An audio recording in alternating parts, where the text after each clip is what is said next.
Hello, good morning. This is your side quest contact, and we are going to be doing part 11 of our Let's Make an Adventure series. Where we left off last time, we were detailing, we had already kind of laid the foundation, but now we're detailing out one of our contacts, one of our contact ally NPCs, in order to design the scenarios that the players will become wrapped up in. Now we have just a quick review of the current NPC we're working on. This is friend Gruza. She's our bugbear ranger, and she knows that there's some stuff going on out in the jungle, but she's misinterpreted what she's seen.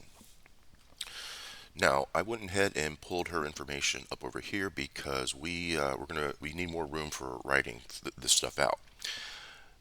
Now, just kind of taking a quick look here, I did make a change after we made the character. I decided to go ahead and put her in some studded leather armor. That way she didn't get her disadvantage on stealth, because she's got a high stealth. That's one of her top skills, and I figured it'd be a shame to put her at disadvantage on one of her top skills. And she's a ranger. She needs to be stealthy. That's going to be part of what she does. So, where are we with her? All right, so we know she has seen our main antagonist, but not in were-tiger form, in hobgoblin form. We know she has seen some mysterious human spellcaster, the lieutenant, out and going out into the jungle to meet up with this. Now we also know that we've identified the possession, the valued possession that she has lost, which was a bejeweled silver dagger she had won during her time in the arena. It was a prize she was fighting, and this was a big prize, very valuable item, and we're thinking she may have been showing it off a lot. Hey, look what I got, look what I won, ha ha ha. And then this wizard's probably in the area or in the room and, picks up that this is a silver dagger, a threat to my master. I need to get a hold of that. So yes, now the dagger disappears. Wizard takes it back into the jungle, gives it to his master. I found this. This is a silver dagger. This is actually a threat to you, so I wanted to get rid of it. Here it is. So, our friend Gruza has gone out into the jungle, discovered this, but instead of knowing that the hobgoblin is a lycanthrope, a were-tiger, she believes that he is a scout, a precursor to more goblinoid activity coming through the jungle. Now, she's going to want to keep this stuff quiet for a while, right? She's got two reasons to want to keep things quiet. So let's make some more notes in here. Wants to keep things kind of quiet for now for two big reasons. She wants her dagger. She doesn't want anyone else getting her dagger. Acquiring her dagger. And she's a little worried that because she's a bugbear, she's goblinoid, right? So if word spreads that there are goblinoids out in the jungle preparing something, there may be some enmity from the residents in her area towards her, since she's also a goblinoid. Doesn't want any enmity from others over potential goblinoid threat.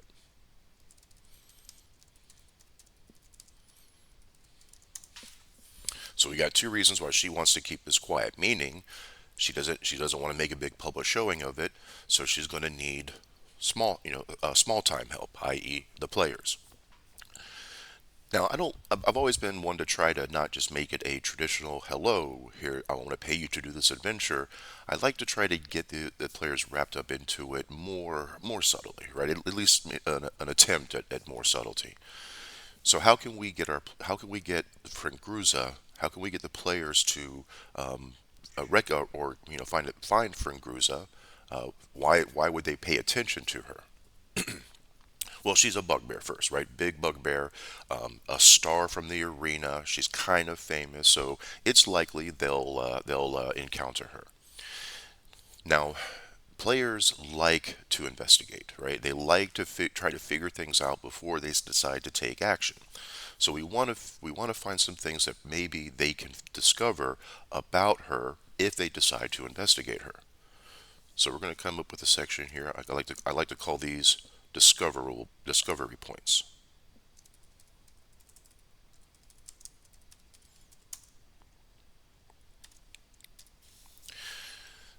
Now, if they ask around, if they do some investigating, what will they find out about her? Now, I think one good thing is all of the she has suddenly her demeanor has suddenly changed.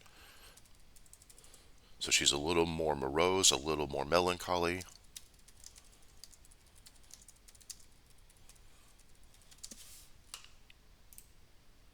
Spell that properly. Morose, good. Lately. And maybe people in the bar can tell the players this, because she knows a lot of people. A lot of people know her, and she's used to be, probably boisterous, very outgoing, challenging people to friendly fights if they felt up for it. But something's changed. Now she's a little more reserved. She's a little more quiet,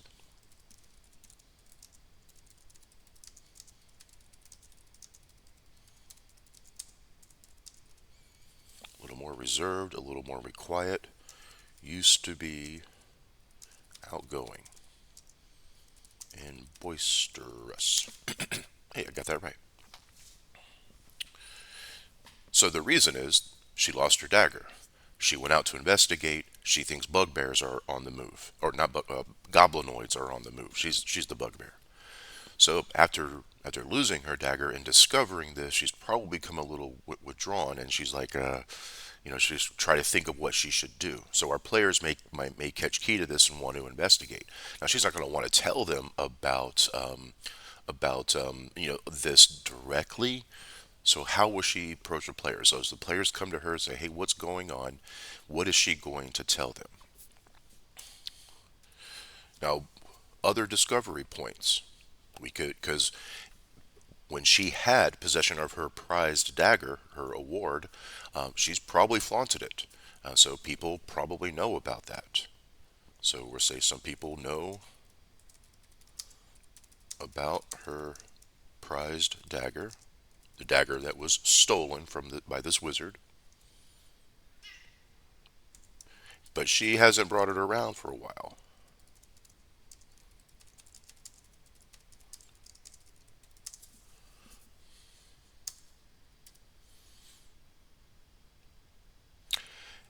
And we'll come up with a third one here. So that way the players can have some good information to decide on to help decide their course of action. So her demeanor's changed. She's missing something. The players will be able to catch on to that. So that secret will may come out. And let's say,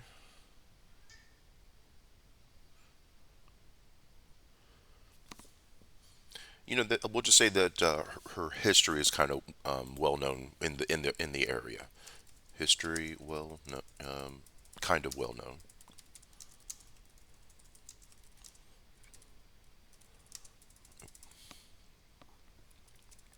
Was a star gladiator until she won her freedom.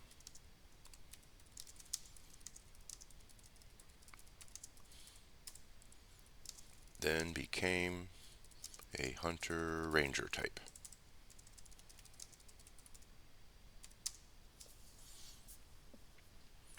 So we have a character here.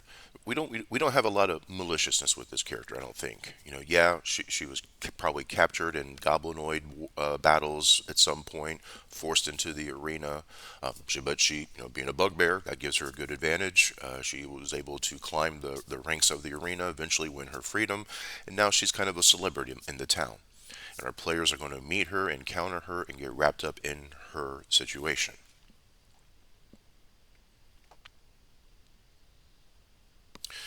Now, ultimately, this character, Fringruza, wants to get the players to go with her out into the jungle to hopefully find something. Maybe they can cause some distraction and she can find out where her dagger is and reclaim it. And again, also, we have some potential racial tension. We don't. She doesn't want the people of her city, to think that her goblinoid kind are out in the jungles preparing something. So she wants to keep that kind of down low too, because she's enjoying her station. She's a celebrity. She's tough. People, she's famous in this area, and she doesn't want to endanger that by having become public knowledge that there could be potential goblinoid trouble coming down the road. That could be bad for her. All right, so we're going to get these players wrapped up. Okay, so they're going to discover things about her. They're going to meet her. They're going to notice a more, because they probably didn't know her when she was more boisterous, unless they have a background related to this region. But they are going to meet this sullen bugbear. Likely, they're going to meet her in the city.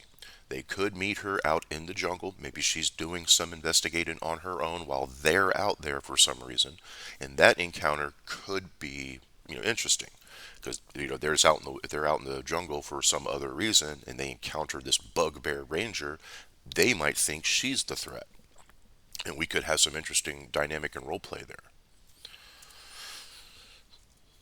So now I had this up here, our encounter, our location encounter. Here we are. Yep, player may take her as a threat if they find her out ranging and scouting.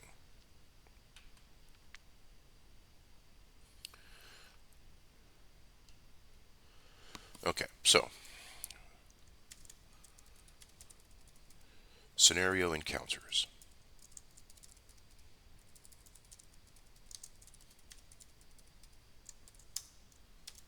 Now let's assume that the players encounter this character and she's able to intrigue them enough for them to want to accompany her. She probably has a little money saved away, so if a lot of players are often mercenaries and they want to get paid, so if she detects that, she could offer such. But again, kind of discretion and secrecy is kind of key here, and she wants to emphasize that without emphasizing it really. Because it's kind of tough. She's in a tough situation. There's something she needs, but she wants to keep it as secret as possible. But eventually, that stuff's going to come out. All right, so we have her and we have our players. They're getting geared up. They're ready to go, and they're going to make their way from the city out into the jungle to kind of investigate and kind of scout around. She wants to take them to the area that she last saw the hobgoblin. She last saw the human spellcaster, and to see what she can find and hopefully acquire that dagger. So, what's going to happen in between leaving the city and encountering this bugbear, I'm sorry, the hobgoblin were-tiger? Gets a little confusing with all the Fey things going on. Now, first, let's make it clear that our players should not fight this were-tiger yet. They should not meet this were-tiger in a situation that puts them where they have to fight it, because their first level were-tiger is going to be tough. It's likely going to be immune from any of their weapons at this point, hence needing to get this dagger. So if the players encounter, if the players are in a fight with this were-tiger at this point, it's likely going to end badly for them. But that's not the point of this scenario. Is not to get them into a fight, but maybe to introduce this character, this were-tiger. So we have some things we need to happen between leaving the city and getting to that point where they see this were-tiger, right? And it could even be that this were-tiger chases off some other monster that's on the verge of defeating the players. The were-tiger kind of wants to intimidate them away, doesn't want to maybe doesn't want to kill them, but tries to scare them away. Something to that effect. So we need to come up with some stuff here. Now I'm going to come into my encounter builder. We're going to look around and see what we can find that'll fit.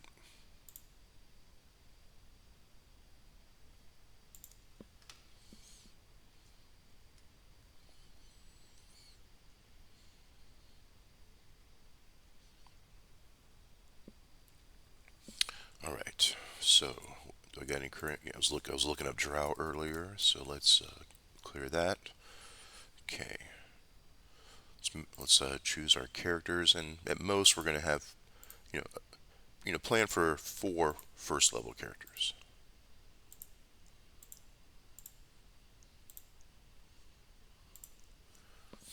Okay. Now we don't want deadly encounters for this, but we can go up to hard or very hard. Let's see, 2 is deadly, and 1 would be medium. So I guess there's nothing in between. Okay, so let's set our max to 1. Okay, and now environments. Let's see, so let's filter out. So we could, I wish they had jungle in here. They don't have jungle, but it's the cat, if you hear that. But let's go forest because it is woodland, and let's go swamp. Let's put swamps in there because jungles are kind of wet, and we can do urban because we're also in the area, in the city. Because something could happen in the city, and let's do some grasslands because there's probably going to be some open fields in between the city and the jungle. What happened? All right, so I got my environments. Yeah, no Arctic, coastal, desert, hill, mountains yet. Underdark, underwater. Yeah, these work. Okay. All right. So what do we got? Let's just go alphabetically. No, let's go by challenge rating.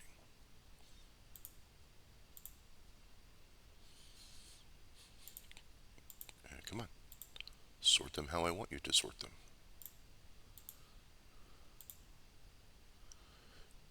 Okay, we'll do this. Okay, so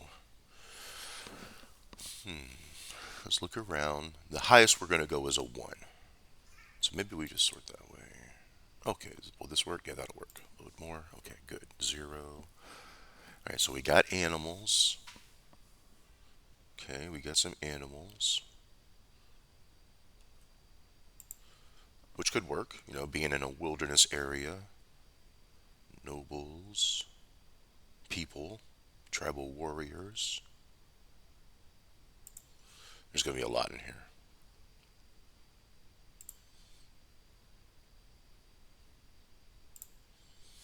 Yeah, we got a lot of stuff.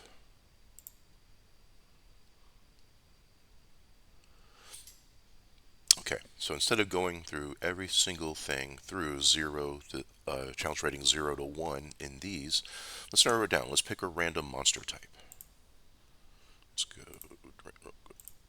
Anything over 14, we'll just re-roll because there's 14 of them. What we got? 10. All right. And again, if something doesn't fit, doesn't make sense, and we're free to skip it. 1, 2, 3, 4, 5, 6, 7, 8, 9, 10 humanoids. That's still a lot of those. Okay, a lot of humanoids. Okay, so how can we narrow this down further?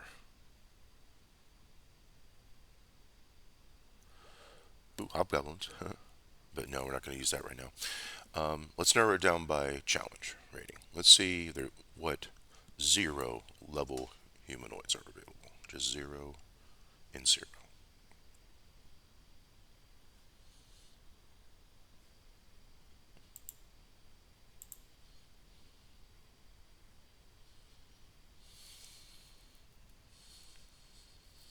Okay, commoners, musicians, walking corpse. These are more for Curse of Strahd. Tribal warrior, a boggle. I'm not sure what that is. We can look it up.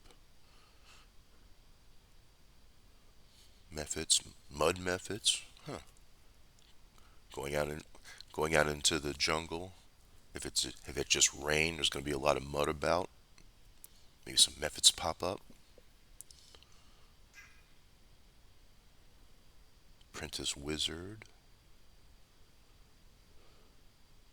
No, we already got a wizard. Cobalt inventor. Let's look at a mud method. How many mud methods would we need to make an interesting challenge? Let's see. Okay, what's going on here? Site, why aren't you working?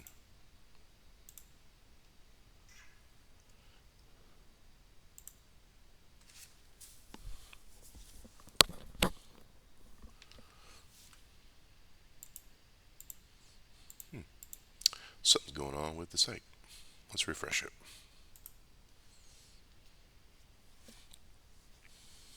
I'm just going to go look up mud method.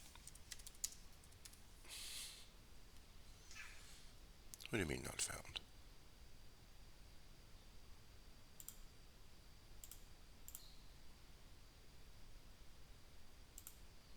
Here we are.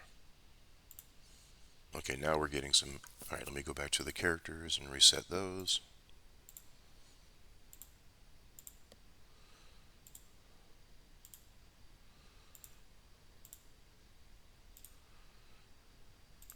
Alright, so mud methods. Okay, 2 is easy, 3 is hard, 4 runs into deadly. So I'd say at some point, let's see, what can they do? Let's go look. Yeah, we can throw some of these at the players as they're making their way through the jungle. We can say that as they're going out there, it's raining, so there's a lot of standing water, a lot of standing mud about. And then we're going to let's see here 1 second.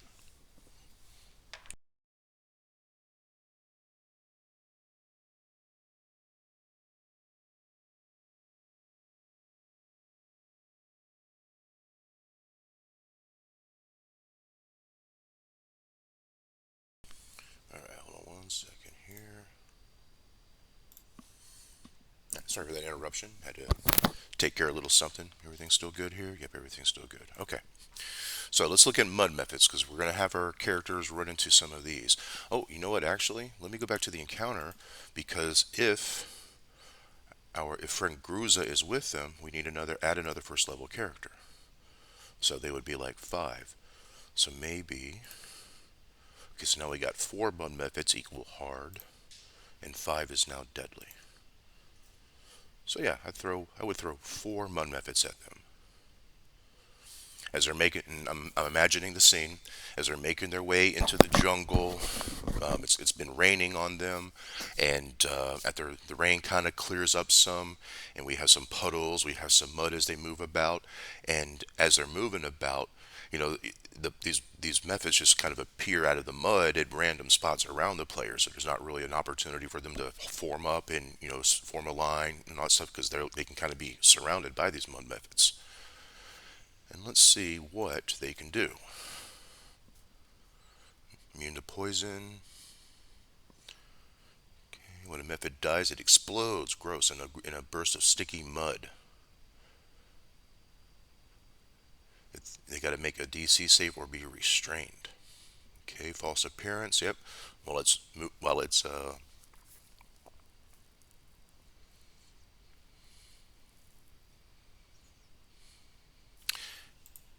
this doesn't have to be a hard encounter. We can kind of build this up. You know what? No, never mind. Let's leave it hard. Players often find a way to. I found that this encounter builder, while it's good to kind of give me some guidance, players find a way to shatter these expectations, and that's good. That's right. That's what we want. Yeah, so we're going to stick with four mud methods. All right. So fists, they can attack. Just one attack. Ooh, mud breath. Again, gross. Belches viscid mud onto one creature within 5 feet. Okay. Mud methods are slow, unctuous creatures of earth and water. They drone their complaints to all who listen and beg incessantly for attention and treasure. Yeah, they want they want the player's stuff. Give us your stuff, and they're going to attack them for it. All right, so let's go to our notes here. So in scenario encounters, now we haven't decided an order, but because this will likely be in the jungle, this will likely be a later encounter. So we can say 4 mud methods after some rain, puddles surrounding players,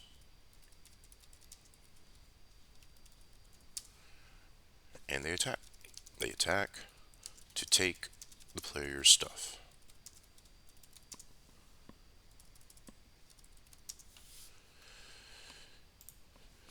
Now, when you have an encounter and you have a fight, you got to ask: is this enemy, are they going to fight to the death? Most of the time, that answer is no. Most living things don't want to fight to the death. Now, these are methods, right? They're not technically biological living things, but they have life and they may not want to die. So perhaps if like two of them get defeated, the other two will slink back into the mud and find their way back into the, I guess, the para-elemental plane of mud, to take refuge. So yeah, not everything has to fight to the death, because if everything did fight to the death, one, it would be unrealistic, and two, combat would draw on and on and on, when there should be at some realistic point when the enemy will either retreat or surrender, give up in some form, not want to fight anymore. And mud mephits, I believe, fit that category. They're not just going to fight to the death needlessly. Zombies and such, mindless things will just fight to the last thing standing. But things that, let's see, its intelligence, well, I mean, it's a 9, so it's not overly smart, but it's somewhat wise, average wisdom. So yeah, it's not going to want to fight to the death. All right, so we got one encounter, and to help maybe design the other encounter, we can maybe ask, why are these methods here? Maybe that'll help us as we look at options for the next encounter. These methods are here possibly for a reason. Or did they just randomly come up from that para-elemental plane of mud? Para-elemental or quasi-elemental. I'm not sure which term, but you know what I mean.